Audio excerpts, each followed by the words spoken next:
What's going on, guys? This is boy Streaming with Jay, and I got a little video coming to you. We're gonna get right into it, and hang tight, and here we go.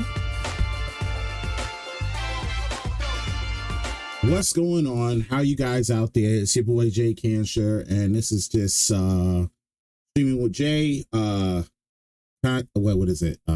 Commentary edition? I don't know. Call it whatever you want. It's just gonna go on my YouTube. Which, by the way, if you do like the content you do see, please like and subscribe. It helps the channel out, helps me out, so I can leave my mundane existence of my job as a millennial and not contribute to society and become a content creation where I make $2 per click. So if you would love to do that and you like to help me out and help a brother out, like and subscribe. It's free. You don't have to pay anything for it. YouTube pays me. They don't, not yet, but eventually they will. Anyway, I came today because there's been a common trope that's been happening over the past maybe a week. And I've been talking to people or been seeing content, directly kind of bashing Black people, in the sense of like saying how they hate us or what our problem is and why we're not this and why we are in the position that we are in.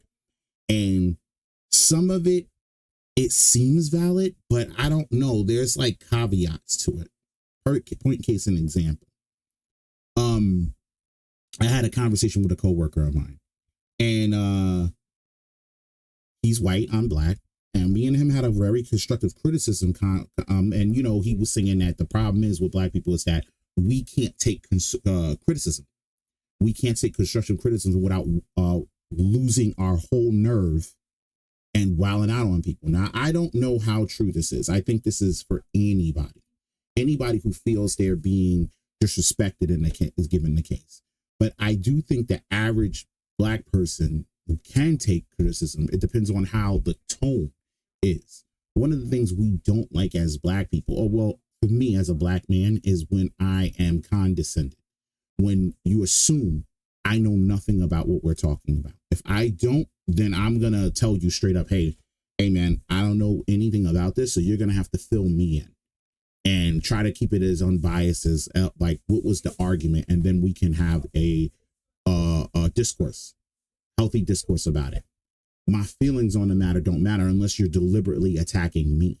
And sometimes people try to use that little gaslighting tactic where they are doing it to you, but then they saying, hey man, chill. It wasn't to you, but then it's like they are directing it to you, but they're not, and it's all about the tone.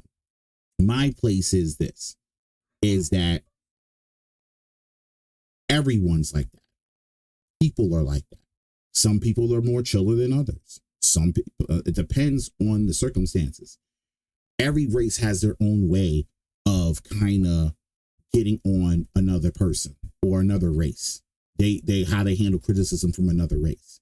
I know some white people, they'll just be like, they'll go full blown Karen when you tell them certain types of way, or white people will sometimes go full-blown racist on all of it. And it's not every white person. It's some. Keyword there, some. It's not taking a painted brush and calling everybody red. No. But there is I don't know who it came from. So if it came from you, pats on the back for you. But someone said to me, or not to me, are you going to invite one snake in when 1,000 snakes are amongst that one snake in your house, in your pen? Or are you going to turn away a gaggle of snakes because of the one snake? And then some people will say, well, a snake is a snake. You see what I'm saying? And that is the kind of thought process that I feel a lot of Black people experience in America. It's like what Chris Rock said, America's the uncle that paid your way through college, but dad touched you along the way to get there. So it's like, it's a weird, tumultuous relationship but for some weird reason, it still, in my opinion, works. It works. It's not the most perfect, but it is the best there is out there. This is one point that I do realize, that it works because of the good people out there, or the average person. The average person keeps moving forward. We know this is an issue, but we keep moving forward. But I want to show y'all, or introduce you to somebody. Millennials and older generations should know this person. Okay. Her name is Monica Leone, or Leon. Monica Leone, otherwise known as Danger.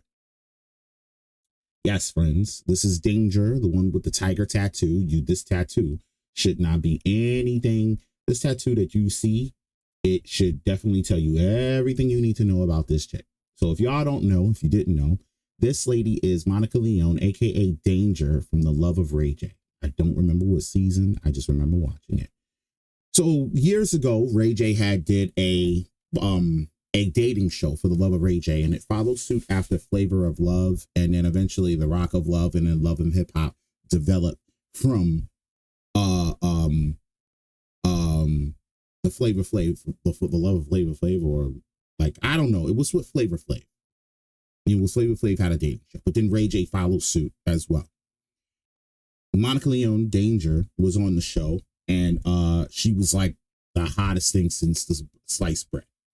I tell you, this girl was fine. Her eyes, her look, just very exotic. She just caught people's attention. It was one of those girls that you look at and you're like, damn, who the hell is that? You know, but little did you know, this chick was crazy. Just nuts. Nuttier than squirrel poop. I'll tell you that much. But yeah, Miss Monica Leone, or Danger, has something to say, as you can tell by the title, something to the Black people. Super interesting being back on social media now at 37 years old. And like just seeing, like, you know, the questions people are asking me in the comments and stuff. And, you know, I like to be honest. I really like to be honest, because I feel like if people are honest, you know, it's just good for everyone. So I really am just going to be honest. Select arm system type. Arm stay. If I had chosen a different path, you know, in life, a different path, and I just completely stayed away from all Black people, my life. Stayed away from all Black people. Okay. That's not the best way to kick this off, but life would have been way better. Like, way better. If I had just married a nice white boy from my neighborhood growing up, or from my church, and lived in the suburbs and finished college, yeah, I'd probably be a doctor or a lawyer, and I probably would have had a totally normal, wonderful life without any drama at all, without any abuse at all. Like, I could have just found a nice person and married them, and they wouldn't have been Black, and my life would have been awesome. I wouldn't have been in the hospitals. I wouldn't have been in the jails or the prisons. I wouldn't have gotten... I always thought going to jail was like a personal thing, like, you know, someone based on accountability and responsibility for your own actions. I didn't know that Black people had a direct lineage to you as a self-independent person or entity. It affects you, that you went to prison.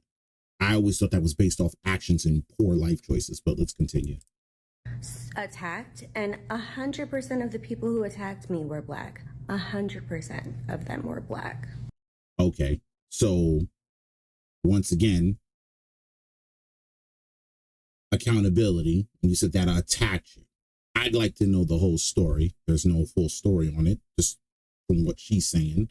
Then also, it is about the people you hang around with. People.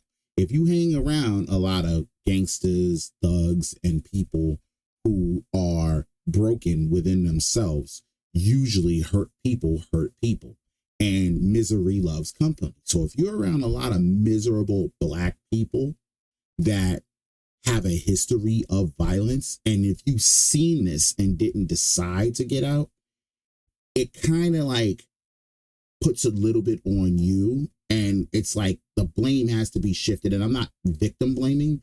I'm more seeing here's like a stop.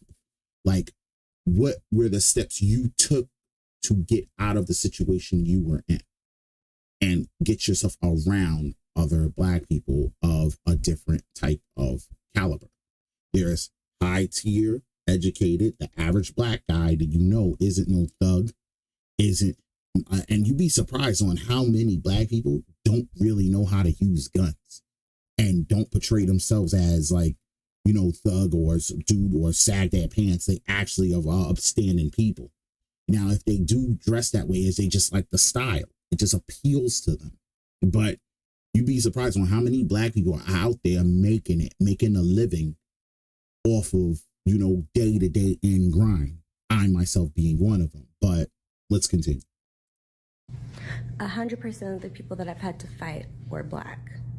100% of the people that watch that show that are already, with just being on social media again, are saying fucked up shit. Okay, that's social media, to be completely honest. And social media, when you open up, and actually during the time this is what released, social media was just brand new. It's almost a brand new concept, because I think she was on around in 2004. Well, I don't know when this video was taken, but if she's 37, if this was recently this year, then me and her and I are the same age. And I'm sorry, I've gotten into it, but a whole bunch of different various like the people. I live predominantly in a South American part of New York. So, like, to be completely honest, it's like I don't have that harboring animosity towards Latino people or South American people. And I've gotten into it, but I know a person is not the whole race.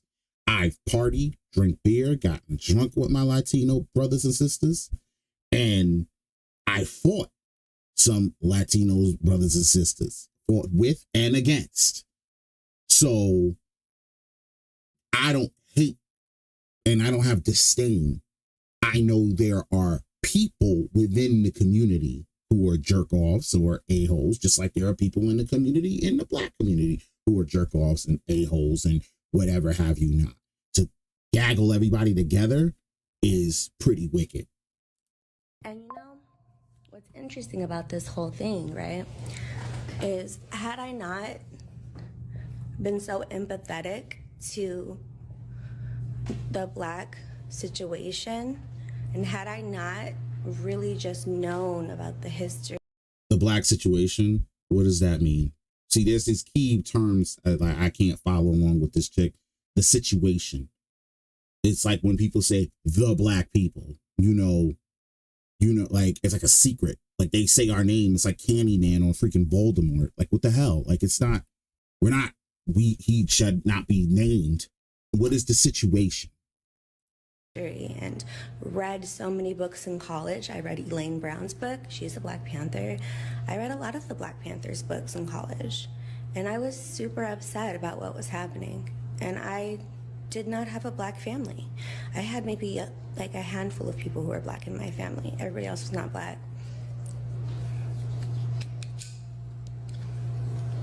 And yeah, they treated me bad, but not as bad as the Black family members treated me. No. My black family members treated me the worst, not the other races. And Black people in my schools and in the community treated me the worst, and still do. So I'm saying all this to say, I never wanted to be your role model. I never wanted to be your icon.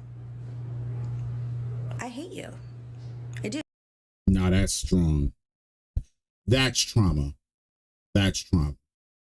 That's trauma. Okay, so that's trauma. It's hate from a very hurt, confused, and angry place. And it's a lifelong, and growing up in a Black family, I can understand.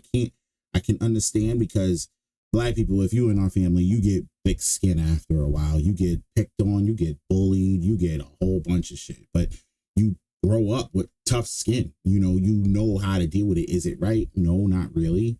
But it kind of makes you better in a sense because everybody has people in their family they get picked on.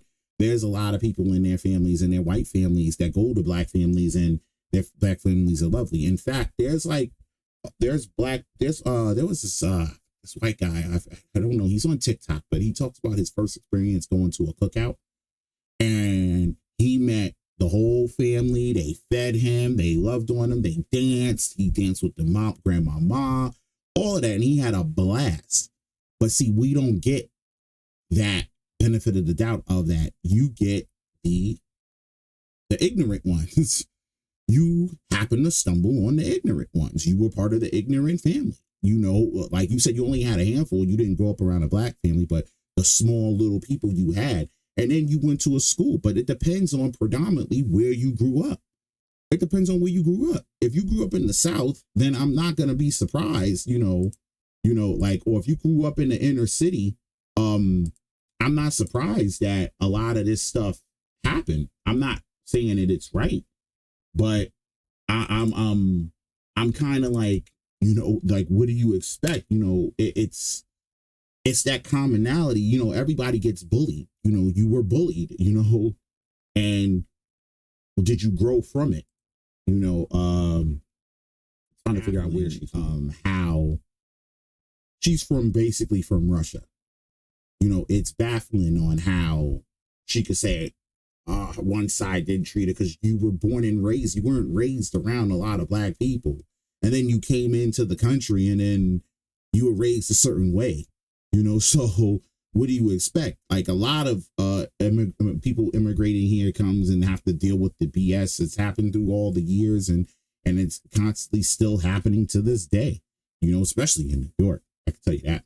But we're not going to watch the rest of this video. If you do want, it's on TikTok. You could find it. Just put Danger hates Black people and whatnot. So that's the end of this video. If you like the content and you want to see more of this type of form of content, you could leave a like for me and subscribe to the channel. It helps me out with the YouTube algorithm. I talk about everything. And there's times I'm going to actually put some gaming up, and whatnot. So you're more than welcome to come and check me out on that. And remember, I'm on Instagram, I'm on Twitch, I'm on YouTube. So come and follow me and then we can chat it up and get to know me, get to know your boy. All right, so that's going to do it for this video. I'm out of here. Peace.